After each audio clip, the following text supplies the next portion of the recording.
मित्रों, सरदेव बाबूजी के आज त्रयोदशी संस्कार का कार्यक्रम संपन्न हो रहा है। हम सभी उत्तर प्रदेश सरकार और संगठन से जुड़े हुए पदाधिकारी प्रदेश अध्यक्ष जी के नेतृत्व में सरदेव बाबूजी के प्रति अपनी विनम्र श्रद्धांजलि अर्पित करने के लिए आज उनकी जन्मभूमि और कर्मभूमि में यहाँ पर उपस्थित हुए हैं।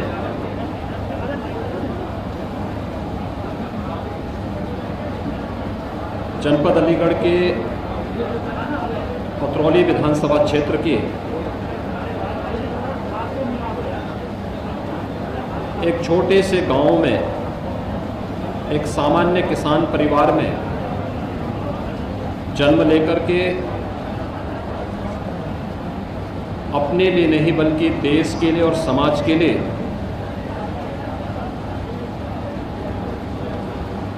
समर्पित होकर के जीने का जो संकल्प सरदेव बाबूजी ने लिया था, उसे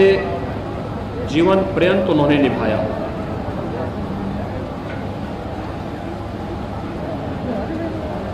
और यही कारण था कि जब भी उन्हें जो जिम्मेदारी दी गई, चाहे वह राष्ट्रीय स्वयंसेवक संघ की ओर से, भारतीय जनसंघ की ओर से, भारतीय जनता पार्टी की ओर से, उन्होंने संगठन और सरकार दोनों दायित्वों का पूरी प्रतिबद्धता के साथ, पूरी ईमानदारी के साथ और पूरे समर्पण और पूरी दृढ़ता के साथ निर्वहन किया। हजारों और सैकड़ों वर्षों के उन सपनों को साकार करने के लिए जिस भी प्रकार के निष्ठा और जिस भी प्रकार के त्याग और बलिदान की आवश्यकता पड़ी, सरदेव बाबूजी कभी उससे पीछे नहीं हटे। चाहे वो 1992 में श्री राम जन्मभूमि पर भव्य मंदिर निर्माण के लिए विवादित ढांचे को हटाने के फलस्वरूप बिना किसी हिचक के अपने पद को छोड़ने का हो,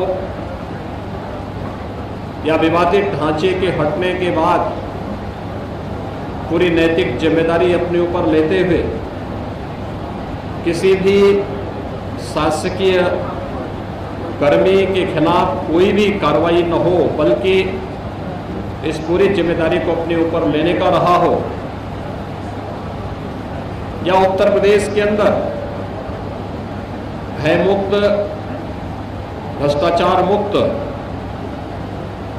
एक ऐसी शासन व्यवस्था को स्थापित करने का जो गरीबों के लिए, वंचितों के लिए, दलितों के लिए, पिछड़ों के लिए, समाज के उस तबके के हितों के लिए जो वास्तव में शासन की योजनाओं का हकदार होना चाहिए था, जिसे उन योजनाओं से वंचित किया गया था, इन सब के लिए कार्य करने का सरदेव बाबूजी ने प्रदेश में स्वास्थ्य मंत्री के रूप में, मुख्यमंत्री के रूप में, प्रदेश के बाहर राजस्थान और हिमाचल प्रदेश के राज्यपाल के रूप में अपने शासकीय जिम्मेदारियों का निर्वहन भी उसी प्रतिबद्धता के साथ किया जैसे कोई अपने स्वयं के कार्य को जिस ईमानदारी और निष्ठा के साथ करता है, यह उनके साथ जुड़ा रहा। और यही कारण रहा कि प्रभु श्री राम ने उनकी उस तमन्ना को भी पूरा किया जिसके लिए उन्होंने 1992 में मुख्यमंत्री पद से इस्तीफा देकर के विवादित ढांचे को हटाने की पूरी नैतिक जिम्मेदारी अपने ऊपर ली थी। राम जन्मभूमि आंदोलन के उन बिरले योद्धाओं में सरदेव बाबूजी भी थे जिन्होंने अपनी आंखों के सामने मर्यादा पुरुषोत्तम भगवान श्री राम के भव्य मंदिर निर्माण के कार्य को अपनी आंखों से होते हुए देखा है। आदरणीय प्रधानमंत्री जी के नेतृत्व में 5 अगस्त 2020 को अयोध्या में भगवान श्री राम के भव्य मंदिर के निर्माण का कार्य प्रारंभ हो चुका है। यह भव्य मंदिर देश और दुनिया के करोड़ों करोड़ आस्थावान जनमानस की आस्था के प्रतीक के रूप में उभरेगा, इसमें कोई संदेह नहीं होना चाहिए। लेकिन यह जो संघर्ष श्री राम जन्मभूमि के लिए हुआ था, उस संघर्ष के जो महान योद्धा थे, उन सब योद्धाओं जिनकी एक अंतिम इच्छा रही थी अपने जीवन में, पूज्य संतों में और इस पूरे आंदोलन के साथ जुड़े उन सभी लोगों के, उसमें सरदेव बाबूजी भी एक ऐसे अग्रणी पंक्ति के योद्धा थे जिन्होंने श्री राम जन्मभूमि आंदोलन के लिए अपनी पूरी ताकत, अपना पूरा समर्पण व्यक्त किया था। आज सरदेव बाबूजी हमारे बीच में नहीं हैं, भौतिक रूप से हमारे बीच में नहीं है, लेकिन उनकी स्मृतियां हम सबके साथ जुड़ी हुई हैं। उनका कृतित्व सार्वजनिक जीवन में, उनकी सादगी, उनका समर्पण, शासकीय रूप से जिस दृढ़ता और जिस दृढ़ निश्चय के साथ उन्होंने प्रदेश में शासकीय उत्तरदायित्वों का निर्वहन किया, प्रदेश के कानून व्यवस्था के माध्यम से भयमुक्त वातावरण देने का हो या समाज के अंतिम पायदान पर बैठे हुए प्रत्येक व्यक्ति तक शासन की योजनाओं को ईमानदारी से बात पहुंचाने का, ये सभी कार्य उन्होंने पूरी ईमानदारी के साथ प्रदेश के अंदर व्यक्त किए थे। और इसीलिए सरकार ने निर्णय लिया कि लखनऊ में जो अत्याधुनिक कैंसर संस्थान उत्तर प्रदेश सरकार का बना है, अभी विगत वर्ष ही हम लोगों ने उसे यहाँ पे प्रारंभ किया है। ये प्रदेश का अत्याधुनिक कैंसर संस्थान है। जैसे हम टाटा ट्रस्ट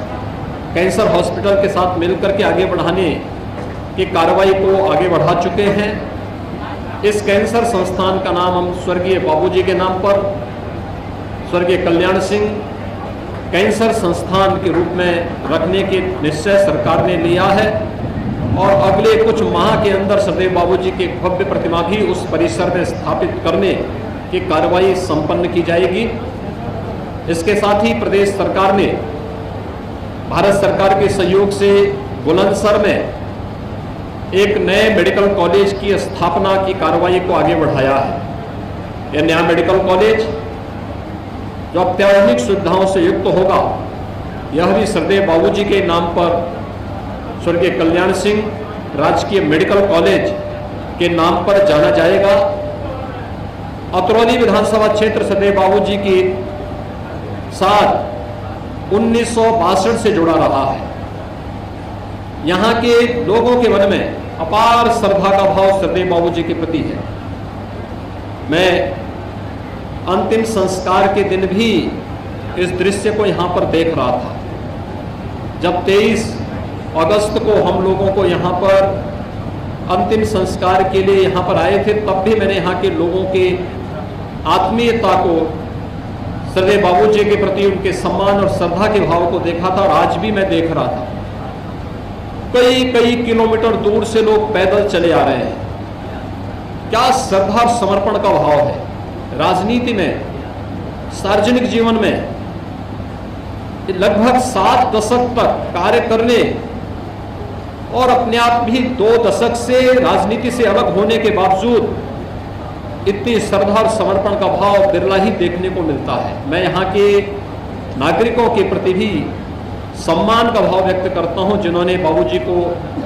उनके अंतिम क्षण तक सम्मान का भाव उनके प्रति व्यक्त किया है। मैं इस विधानसभा क्षेत्र में भी बाबूजी के नाम पर तमाम संस्थाओं को उन्होंने अपने समय में यहाँ पर स्थापित किया था। उन सभी संस्थाओं को आगे बढ़ाने, उन संस्थाओं के नामकरण को आगे बढ़ाने की कार्रवाई शासन स्तर पर प्रारंभ होगी। आज के इस अवसर पर मैं यहाँ के सभी नागरिकों से ही अपील करूंगा कि बाबूजी की इस विरासत को लोकप्रिय सांसद श्री राजवीर सिंह राजू भैया और यहाँ के लोकप्रिय विधायक और उत्तर प्रदेश सरकार में मेरे सहयोगी मंत्री श्री संदीप सिंह जी आगे बढ़ा रहे हैं, वे उनको संबल दें, उनके साथ मिलकर के काम करें। प्रदेश सरकार और भारतीय जनता पार्टी का पूरा संगठन सदैव उनके साथ में खड़ा है।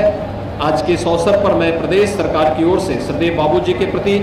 विनम्र श्रद्धांजलि अर्पित करते हुए प्रभु श्री राम से प्रार्थना करता हूँ कि वह सदैव बाबूजी को अपने श्री चरणों में स्थान दें और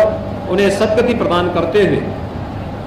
उनके परिवार के सदस्यों को इतनी ताकत दें, इतनी शक्ति दें, इतना संबल दें कि वे सरकार और संगठन के साथ मिलकर के सदैव बाबूजी के सपनों को साकार करने में अपना योगदान दे सकें। धन्यवाद। देश विदेश की अपडेट्स के लिए हमारे चैनल को सब्सक्राइब करना ना भूलें।